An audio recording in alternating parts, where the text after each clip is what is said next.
Very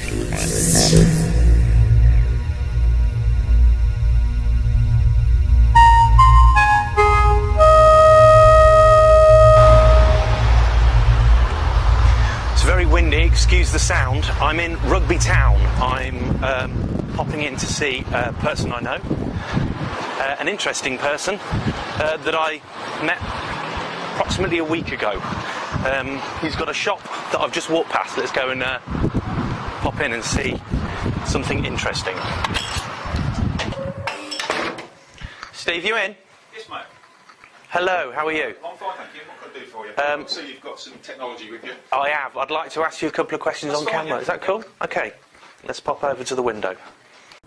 Okay, Steve, can you tell me a little bit about who you are? Well, I'm Steve Munday. I'm 46 years old. I've been interested in the paranormal since I was about 3 years old. I've had various UFO experiences and paranormal experiences, and this is probably why I'm interested in the paranormal and as it's carrying on through my life. Now, I'm here today because you showed me something quite interesting last time I was in here, purchasing one of your fine fireplaces, in fact. Now, you showed me what you call an implant. Can you tell me a little bit about its history? I've had it since I was about 13 years old. It was, I assume, happened when I was actually in what I call an experience with a UFO. Although I can't remember as much of the experience, I can remember leaving home, seeing a very bright light, and then I should have arrived 15 minutes later at my friend's house. But I never returned up at 15 minutes later. I was 1 hour and 45 minutes missing till I got to my friend's house. He said to me, where have you been? And I said, well, I've biked from my house. Well, you know, it should be 7:15. And that amount of time had actually elapsed. And he said, well, you're miles out, so where have you been? And I couldn't actually remember where I'd been for that amount of time. This particular thing in my arm has been there ever since. So I'm sure that it was actually associated with whatever happened to me in that particular time. It doesn't worry me that I can't remember what went on, but I haven't had the probe removed because the simple reason is that it makes me special, I think. And I know you see a lot of bad press about the probes and how you can be tracked and stuff like that, but I've never had any adverse effects, and it gives me a sort of a difference between normal people and me. So the reason why you haven't gone and had this operated on is because you feel it singles you out from everybody around you? Yes, yeah. Do you think it gives you any special ability? I think I had the ability before this happened, because I've had the experiences since I was about 3 years old. I don't think it actually it increases the amount of ability I've got, but it's inherently normally associated with people that have this ability to have these sort of things implanted. Can you show me the yeah. Okay, there it is. So that looks to me like a large Tic Tac or pill under your skin. What exactly is it made of? Do you know? I've no idea. I've no idea what it's from. But it's hard. It gives readings at scanners on, tills and stuff like that. Frequency. Yeah, and also on tills. Yeah, you know the laser scanners. What you come up? No, it just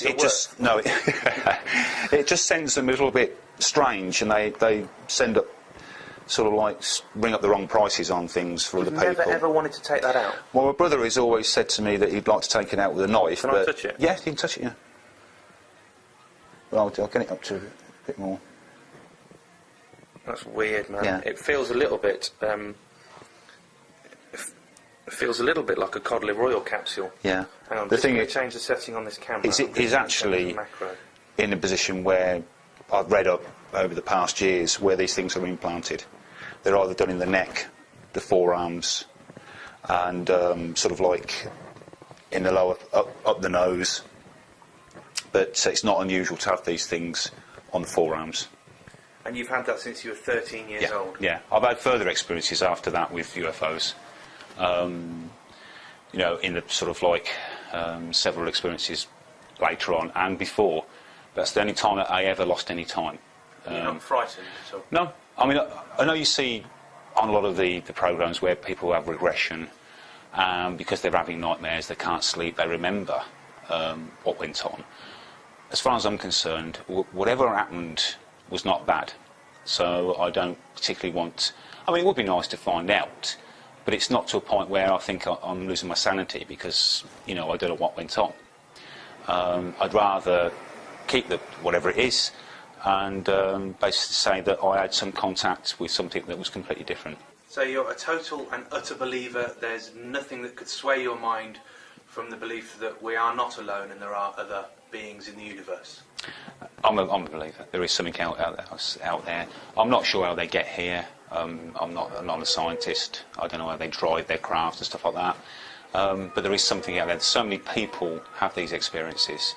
There's got to be something into it. So, you know, it's something that we have to accept. You know, something is going on that, you know, the scientists can't give us the actual answer. So everybody's opinion's right. Oh, thank you very much for sharing this with me. Finally, for the people that are watching this and just are completely in denial and saying, oh, that's just it's a nodule of skin or a cyst or it's explainable by this, this and this, what would you say to them? How are you absolutely certain that is a foreign object in your body?